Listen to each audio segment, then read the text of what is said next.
Math 1314, Tyler Junior College, Section 1.7, Linear and Absolute Value Inequalities. Solving linear inequalities, part 4. It's like this topic just won't end. Well, this is the last one titled Solving Linear Inequalities, part something. We'll move on to a slightly different topic next, which still involves linear inequalities, and then finally shift gears to absolute value inequalities. You might be thinking, this is just like what you did in the previous video, and you would sort of be right. It's still good practice to attack larger, intimidating problems. But this problem has an unexpected twist towards the end. I invite you to pause the video and see if you can push this problem as far as you can before something breaks, if you will. If you're not sure how to get started, ask yourself, what number could I multiply by that is capable of canceling both a 2 and a 3 and at the same time a 6? It's almost like asking what's the least common denominator. Use 6. What, you haven't paused the video yet? What are you waiting for?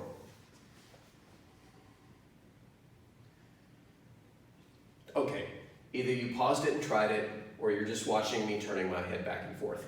Either way, I'm going to start solving it. The biggest obstacle at the outset of this inequality is probably the fractions. I say probably because some people, present company included, are not intimidated by fractions. But that's okay if you are. Well, it's okay now, but by the end of this series of videos, I hope you're not intimidated by them either. If we multiply everything by 6, and technically we're only multiplying both sides once by 6, but as in the previous video, the 6 on the left will distribute across this addition sign, and so it will go to both of the fractions on the left.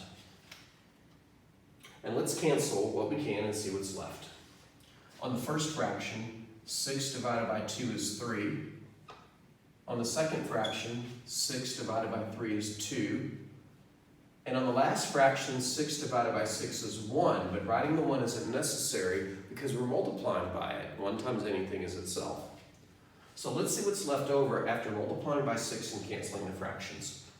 In the first fraction, we're left with a 3, and in the parentheses, the x plus 1, plus in the second fraction, we're left with a 2, and in the parentheses, an x minus 1, greater than. And on the last fraction, the 6 is just canceled, and we were left with 1 times 5x plus 19. You know what? I'm going to go ahead and write 1 times 5x plus 19, because if that 1 were any other number, this is what I would write. But honestly, I already know the answer to that multiplication problem. All right, fractions are gone. Now it's time to eliminate the parentheses. 3 distributions. Well, it's really 2. I don't really need to distribute the 1. It's a 1, but if it were any other number, that's what I would do. 3 times x plus 1 is 3x plus 3, plus 2 times x minus 1 is 2x minus 2 is greater than 1 times 5x plus 19 is 5x plus 19. Okay, everything seems to be going as we expected. We got rid of fractions, we got rid of parentheses. Now we have like terms on the left side to combine. We have a 3x plus a 2x, which is a 5x. And we have a plus 3 and a minus 2, which is plus 1, is greater than 5x plus 19. And we've been in this situation before. We're trying to isolate the x, but there's an x on each side. So we have to cancel one of them and solve for the other. So what do you want to do? Get rid of the 5x or get rid of the 5x? They match. And why is that a problem? Because I need to get rid of one of them. Let's say you decide to get rid of the one on the right. Fine, minus 5x on the right. But I have to do the same move on the left. And in an effort to get rid of the x's on the right, I accidentally also got rid of the x's on the left. The only thing left on the left side now is a 1, greater than, and the only thing left on the right side is a 19. There's two problems with this line, which, by the way, is the correct line at this juncture in the problem. The main problem is there are no more x's to solve for. I accidentally got rid of both of them, and it wasn't really an accident. It was destined to happen in this problem. Some problems are destined to lose all of their x's. I had to design it to make that happen. So if it happens, you might want to double check your work to make sure that it was supposed to happen. But if it was going to happen, it's going to happen. So that's problem number one. Problem number two, the remaining statement, 1 is greater than 19, is a lie. 1 is not greater than 19. This is false. So what does all this mean? We were attempting to solve for x, but we lost all the x's and we wound up with a statement that is false. 1 is greater than 19 is a false statement. So what does this mean? Well, here's what it means. Most of the moves that we do when solving equations and inequalities preserve the truth value of a statement. For example, when we took this statement and then multiplied it by 6 to get this statement, the original statement and the one after multiplying by 6 are always true at the same time and always false at the same time. Meaning if a value of x made the first statement true, it would also make the value of the next statement true. And vice versa. If a value of x makes the first sentence false, then it makes this sentence false as well. So the truth values of these statements are preserved from top to bottom. So what does that mean?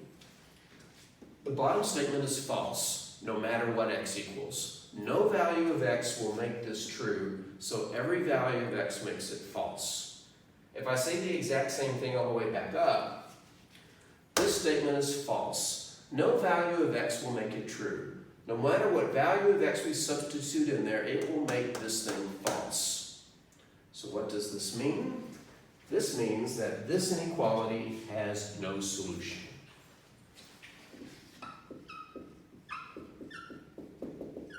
Or if we wanted to try to write its answer as a set, we could say the empty set, circle with a slash.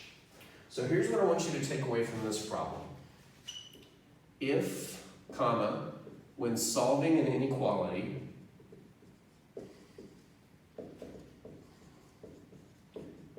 comma, all of the variables vanish. It's usually x, but it can be any variable. So if, when solving an inequality, all of the variables vanish, and the remaining statement is false, the remaining statement is false, like that one, then the original inequality has no solution. The original inequality has no solution. This can and does happen. So you got to be prepared for it. So to summarize, if all the x's drop out and what you're left with is a lie, the original equation or inequality has no solution. This holds for equations also. Now this also raises another question. Listen closely and you'll know what it is. If, when solving an inequality, all of the variables vanish and the remaining statement is false, then the original inequality has no solution, which begs the question, what if the remaining statement is true? Now, we're not going to redo an entire problem. It's real easy. It's really easy to make a minor change in this problem so that the statement at the bottom ends up being true. And the easiest way to do that is to just reverse its inequality. Less than, less than, less than, less than, less than, and less than. So what happens if you're solving an inequality, all of the variables vanish, and the remaining statement is true? Well, let's analyze it. And remember, the truth values are preserved from top to bottom. This statement is always true. It is independent of the value of x. So no matter what x equals, this is always true. No matter what x equals, this is always true. No matter what x equals, this is always true. So any value of x would make it work. So instead of the solution being nothing, the solution is everything. All numbers work. I'm not going to rewrite this entire red statement, but I'll just put an asterisk on the word false and come over here with a better marker than this one and write a follow-up to what happens if the remaining statement is actually true. If, ooh, that's a much better shade of blue. If the remaining statement is true, this is still assuming all the variables vanished, then the solution is all real numbers.